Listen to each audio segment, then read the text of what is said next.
할렐루야. 사랑하는 성도 여러분, 주님의 평화를 빕니다.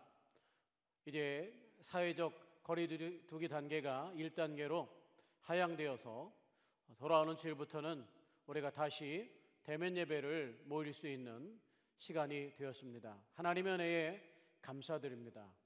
우리 지난주까지 우리가 아모스서를 끝냈는데 이번 주부터 이제 누가복음을 시작하게 되었습니다. 이번 주부터 다시 오는 하나님의 말씀을 생각하시면서 큰 은혜를 누리게 되기를 축복합니다. 먼저 오늘 하나님의 말씀은 누가복음 1장 1절에서 4절의 말씀입니다. 제가 받들어 읽겠습니다. 우리 중에 이루어진 사실에 대하여 처음부터 목격자와 말씀에 일꾼된 자들이 전하여 준 그대로 내력을 저술하려고 붓을 든 사람이 많은지라. 그 모든 일을 근원부터 자세히 미루어 살핀 나도 데오빌로 각하에게 차례대로 써보내는 것이 좋은 줄 알았노니 이는 각하가 알고 있는 바를 더 확실하게 하려 함이로다. 아멘. 주님의 이름으로 여러분을 사랑하고 축복합니다. 오늘 저는 누가복음 1장 1절에서 4절의 말씀을 가지고 말씀의 일꾼이다는 제목으로 하나님 말씀 전해드리고자 합니다. 오늘부터 누가복음을 가지고 계속해서 새벽 예배를 하게 됩니다. 다음 주부터는 새벽 예배를 대면으로 드리게 될 텐데요. 말씀의 일꾼 누가복음을 계속해서 함께 읽어가시면서 우리 새벽 예배 말씀을 함께 나누도록 하겠습니다. 누가복음이 기록될 당시의 정황을 설명하자면 오늘 본문에 보니까 예수 그리스도에 대한 기록을 많이 남기려 했다는 그런 정황들이 발견됩니다. 2절에 보니까 처음부터 목격자와 말씀에 일꾼된 자들이 전하여 준 그대로 내력을 저술하려고 붓을 든 사람이 많은지라. 2절의 이 말씀을 보면 예수님에 대한 이야기를 전해주려고 붓을 든 사람이 많았다라고 표현하고 있습니다. 오늘 누가복음의 저자 누가는 의사인데 누가 역시 그러한 사실을 아주 세밀하게 기록하는 말씀의 일꾼이었음을 보게 됩니다.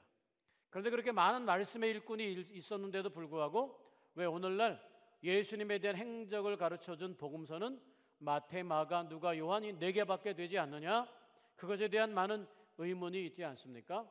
이 많은 기록에도 불구하고 4편에 불과하다는 사실을 생각하면 우리가 말씀을 잘 전달해 줘도 그 말씀이 상실되어가는 그런 세상을 만나게 되었다는 사실을 알게 됩니다. 제일 먼저 기록된 것은 바로 마가복음입니다. 마가복음은 AD 60년 예수님께서 부활하고 승천하신 다음에 한 30여 년이 지난 다음에 기록했던 말씀이고요. 그 다음에 이 오늘 마태와 이 누가복음은 그 다음에 기록되어 있습니다. 제일 나중에 요한복음이 기록되어 있는데 이건 AD 한 90년쯤에 기록된 말씀이라고 그렇게 학자들은 말하고 있습니다. 그런데 이 마태복음과 오늘 우리가 읽은 이 누가복음에만 나오는 이야기가 있는데 그게 뭐냐 하면 예수님의 탄생에 관한 이야기들입니다. 왜 마가복음과 요한복음은 그런 이야기들을 안 넣는가는 잘 모르겠지만 이 당시에 예수님의 탄생에 관한 관심이 부족했다라고 볼 수 있습니다. 그렇다면 왜 예수님에 대한 탄생에 대한 관심이 있었겠느냐? 바로 예수님이 누구신가를 확정하지 못했기 때문에 그동안에 들려오고 전해지고 증인들이 증언하는 이야기를 통해서 예수님을 알았기 때문에 그분이 누군가를 정확하게 기록할 필요가 있다고 생각했던 것 같습니다. 그래서 마태와 마가를 같은 선상에서 보면 두 가지 다른 점이 있는데 마태복음은 남성 중심의 성경입니다. 남성들. 그래서 예수님의 탄생에 대해서도 그의 아버지 요셉에 대한 이야기가 나옵니다. 그리고 마태복음은 유대인들에 대한 이야기가 나옵니다. 그런데 오늘 누가복음은 그런 남성이 아니고 여성, 예수님의 어머니 마리아에 대한 이야기가 탄생에 대한 이야기에 나오고 있습니다. 그리고 또 가난한 자, 소외받는 자, 이방인과 여인들에 대한 이야기가 오늘 이 누가복음에 나온다는 점이 다릅니다. 그러나 중요한 것은 이게 어떤 것에 중심을 가졌든 마태복음과 이 누가복음은 예수님께서 바로 동정녀의 몸에서 탄생했다는 사실에 대해서는 일치하고 있다는 것이죠. 여러분, 누가는 의사입니다. 의사는 이성적이지 않은 신비적인 과학적이지 않은 사실을 믿어서는 안 되는 사람입니다. 그런 누가가 오늘 동정녀 탄생이나 이런 예수님의 기적 이야기를 여기에 가난한 사람들이 베풀었던 예수님의 기적 이야기를 세밀하게 기록했다는 점을 우리가 늘 마음의 염두에 두면서 이 누가복음을 함께 공부해 나가면 더 귀한 은혜가 있을 줄로 믿습니다. 마태복음이든 누가복음이든 요한복음이든 이 모든 마가복음이든 상관없이 이 복음서가 공통적으로 가진 핵심은 뭐냐? 예수님이 어떤 분이신가를 드러내주기를 원한다는 거죠. 특별히 오늘 이 복음서에서는 메시아이신 예수님에 대해서 집중하고 있습니다. 오늘 이 누가복음의 형식은 데오빌로 각하에게라고 하는 데오빌로에게 보내는 편지 형식을 빌어서 이렇게 했다는 거죠. 왜 했느냐? 4절에 보니까 알고 있는 바를 확실하게 하려고 확실하게 전달할 목적으로 누가가 기록했다는 거예요. 그래서 이 데오빌로 각하에게 이렇게 역사적으로 실존하는 인물을 도입하는 이유는 어디에 있느냐 하면 바로 예수님의 이야기가 들려지는 이야기나 신화나 소설이 아니라 역사적인 정황을 가진 일이라는 사실로 승격시키는 겁니다. 실제 했던 인물에 대한 이야기로 말미암아 예수님의 이야기도 그 역사적 현존하는 사람과 동일한 이야기라는 사실을 오늘 의사 누가는 이렇게 승격시키고 있습니다. 무엇을 위해서 그러느냐? 오늘 특별히 예수님의 탄생 이야기 그리고 뒤에 나오는 세례 요한의 이야기, 예언들에 대한 이야기를 잘 하고 있는데요. 특별히 예수님을 통해서 발생한 복음운동, 이 복음이 어떻게 기원이 되었고 어떻게 전승되었나를 확실하게 하려는 노력 속에서 바로 여기에 누가의 신앙관이 이 말씀에 드러난다고 볼 수 있습니다. 누가는 복음서를 기록한 이 4개의 복음서 가운데 유일하게 복음서를 역사적 증언과 자신의 신앙의 고백을 한 장르에 묶어서 전반부는 역사적인 증언, 후반부는 신앙의 고백으로 이렇게 한 곳에 묶었던 사람입니다. 다시 말하면 하나님의 기적의 초이성적인 일과 또 역사적인 사실을 조합해서 예수 그리스도를 살아있던 분으로 그리고 이 땅에 실제했던 분으로 역사적인 분으로 연결하고 있다는 거예요.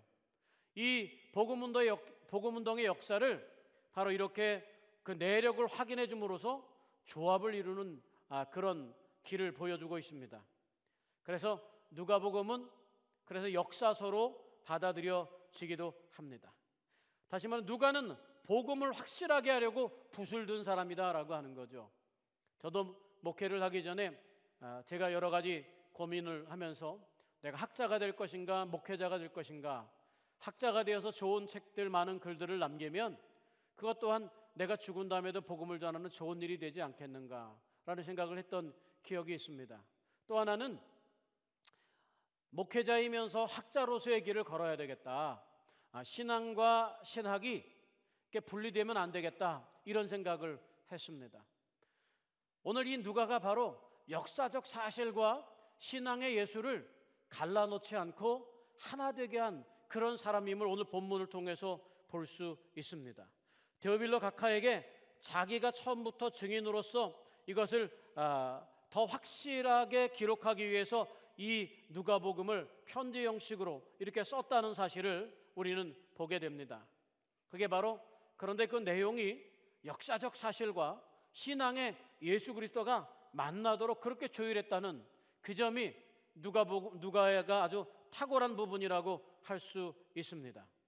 복음을 확실하게 하려고 붓을 든 사람, 이런 사람들이 오늘 우리나라에도 필요합니다. 이 시대에도 필요합니다. 이 불트만이라는 학자는 성경을 읽으면서 그 비신화라는 운동을 했습니다. 비신화가 뭐냐면 예수님의 성경 가운데 기적 이야기나 이성적으로 혹은 과학적으로 입증되지 않는 것은 비신화해서 사실이라고 말하지 말자라고 하는 거예요. 근데 여러분, 우리가 아는 것처럼 우리가 이성을 가졌지만 성경의 신비는 무엇입니까? 그러한 기적들이 실제로 일어났고 그런 기적은 오늘날도 가능하다고 믿는 신앙의 가치가 우리 속에 있는 거 아니겠습니까? 그래서 역사적인 예수와 신앙의 예수를 구분해내고 분리해내서 비신화화 혹은 탈신화화란 말을 써가지고 비과학적인 기적 이야기를 분류해내는 작업을 했다는 거죠. 성경에서 이거는 믿을 수 있는 이야기, 이거는 소설 같은 이야기, 이렇게 구분했다는 거예요. 이런 신학자들의 활동을 보면 오늘 말씀에서 이 누가가 가진 관점, 바로 하나님의 말씀을 증거하기 위해서 말씀의 일꾼이 된 누가는 과학적인 데이터를 가진 자기 신분, 의사로서의 신분을 동원하면서 의사는 싸매고 고치고 수술해야 되는데 그 의사인 누가가 예수님의 능력에 의해서 병든 자가 낫고 죽은 자가 살아나고 눈먼 자가 눈을 뜨게 되고 이런 기적들을 적어나갔다는 거죠. 그러니까 과학적 사실과 신앙적인 믿음이 하나 되는 공간, 그걸 누가가 보여준 공간입니다. 그 속에서 역사적 예수와 신앙적 예수를 하나 되게 했다는 거죠. 누가는 이런 특별한 말씀의 일꾼이 된 사람들입니다. 사람들은 말하지 않습니까? 성경에 기록되었다는 이유만으로 이걸 역사적 사실로 믿어도 되는가? 이런 질문을 하게 된다면 누가는 자신의 삶을 통해서 오늘 이 누가복음을 통해서 역사적인 예수가 바로 신앙의 예수와 동일한 바로 그분이라는 사실을 분명하게 증거해주고 있고 그분이 능력과 은혜로 기적을 베푸신 분이라는 사실을 보여주고 있습니다. 1세기의 대표적인 문학 가운데 디에게시스라는 문학이 있습니다. 디에게시스는 뭐냐면 역사적 사실을 기록하는 그런 하나의 장르입니다. 이야기나 진술이나 설명하는 방법으로서 역사적 사실을 기록하는데 이 디에게시스는 바로 역사 혹은 기술, 전기, 소설 이 네 종류 부분에 있어서 디에게시스라는 문학적 장르를 활용했습니다. 이 누가복음이 바로 역사적인 사실을 그대로 알려주는 디에게시스의 한 장면이다라고 볼 수 있습니다. 당시로선 최고의 문학적인 방법 그리고 가치, 과학적인 조율을 통해서 그리고 공인된 증언을 통해서 바로 디에게시스 역사적 사실을 기록했는데 그 역사 속에 예수 그리스도는 바로 메시아로서 분명하게 드러나고 있는 거예요. 그래서 드오빌로 각하에게라고 썼다는 이 사실 하나만으로도 누가가 가졌던 믿음의 관점을 우리는 보게 됩니다. 여러분, 오늘 이 누가복음을 시작하면서 예수 그리스도의 모든 일은, 그분이 행했던 어떠한 일들도 역사적 사실이라는 그런 믿음의 기록을 우리가 받아들이게 되기를 축복합니다. 사실은 역사적 사실이냐, 신앙의 사실이냐, 이런 사실 때문에 논쟁이 많이 일어납니다. 사실 역사적 인간은 누구나 역사적 인간이 됩니다. 여러분, 역사적 인간이란 뭐냐면 실제 했는가, 기록으로 남았는가, 현존했는가, 이겁니다. 저와 여러분도 모두 역사 속에서 한 자리를 차지하고 있는 같은 사람들입니다. 그런데 모두가 역사적 인간이 될 수 있지만 모두가 신앙적 인간은 될 수 없다는 것입니다. 그래서 그런 거죠. 역사적으로 이 땅에 사는 건 누구나 살지만 이 땅에서 어떻게 살았느냐, 인격적으로 살았느냐, 어떠한 보람된 삶을 살았느냐는 그 사람의 인격이 말해주는 겁니다. 그런 인격은 역사적 사실보다는 신앙의 사실에 가깝습니다. 신앙을 사실로 받아들이는 믿음, 그게 여기에 필요한 줄로 믿습니다. 오늘 누구나 인격적인 복음적인 사실을 가질 수는 없어요. 우리가 생각하기는 역사적 사실보다 더 위대하고 중요한 것은 복음적인 사실을 갖는 겁니다. 역사 속에 오신 그 예수님이 바로 나의 구세주다라고 하시는 것, 그리고 내 인생을 오늘도 이끌어 가시고 내 인생에 간섭하시고 내 인생을 안전히 보호하시며 여전히 내 곁에 살아계신 그 예수님이 내 삶에 역사적으로 내 삶에 실존하고 계시다는 믿음, 오늘 그게 오늘 누가를 통해서 우리에게 비춰지는 믿음입니다. 예수 그리스도의 복음을 역사적 사실로 비춘 이런 말씀의 일꾼 누가처럼 우리도 우리 삶을 통해서 우리가 말씀을 살아내는 게 그리스도인에게 있어서 가장 중요한 거 아니겠습니까? 우리 삶을 통해서 말씀의 일꾼이 되어야 될 줄로 믿습니다. 내가 복음을 살면 나는 복음을 세상에 보여주는 말씀의 일꾼입니다.